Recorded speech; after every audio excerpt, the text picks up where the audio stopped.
Assalamualaikum warahmatullahi wabarakatuh. Saya Dimas Dwi Ramadan dari Prodi Bahasa dan Sastra Indonesia, jurusan Sastra Indonesia, Fakultas Sastra, Universitas Negeri Malang. Tujuan dibuatnya video ini untuk memenuhi mata kuliah Pendidikan Pancasila kelas B12 dan juga untuk memberikan informasi kepada teman-teman sekalian. Kali ini saya akan membahas makna dan aktualisasi sila keadilan sosial bagi seluruh rakyat Indonesia. Seperti yang sudah kita ketahui bersama-sama, Pancasila terdiri dari 5 sila yang saling berhubungan. Pancasila ini juga dijadikan sebagai dasar dan filsafat negara Indonesia. Pancasila sila kelima ini memiliki makna bahwa seluruh masyarakat Indonesia mendapatkan perlakuan yang adil baik dalam bidang hukum, politik, ekonomi, kebudayaan, maupun kebutuhan spiritual dan rohaninya.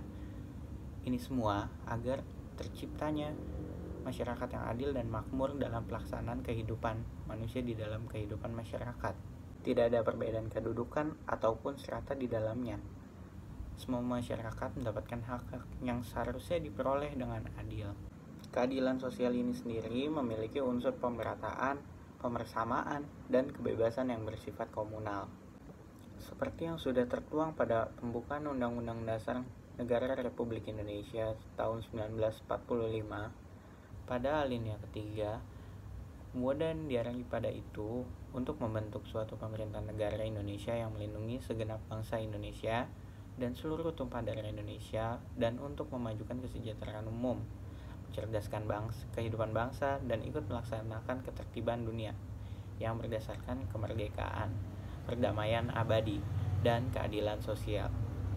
Negara Indonesia juga mengakui dan melindungi hak-hak asasi manusia yang tercantum dalam Undang-Undang Dasar 1945, Pasal 27 ayat 1 dan 2, Pasal 28, Pasal 29 ayat 2, Pasal 31 ayat 1. Demikian sebagai suatu negara yang berkeadilan, maka negara berkewajiban melindungi hak-hak asasi warganya. Sebaliknya, warga negara berkewajiban menaati peraturan perundang-undangan sebagai manifestasi keadilan legal dalam kehidupan bersama. Sebagai salah satu contoh keadilan sosial pada bidang politik ini, semua masyarakat berhak untuk mencalonkan diri sebagai anggota yudikatif, legislatif, maupun eksekutif. Selain sebagai terpilih, masyarakat juga memiliki hak untuk memilih seperti dalam pemilihan suara. Selanjutnya pada bidang ekonomi, setiap warga negara juga memiliki hak untuk mendapatkan pekerjaan dan penghidupan yang layak bagi kemanusiaan.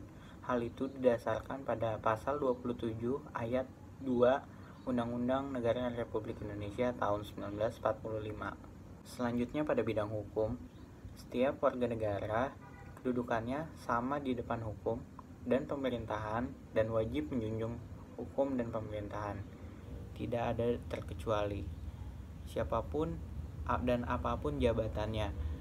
Hal itu didasarkan pada pasal 27 ayat 1. Selanjutnya pada bidang kerohanian, setiap warga negara juga berhak untuk memilih agama yang diyakininya.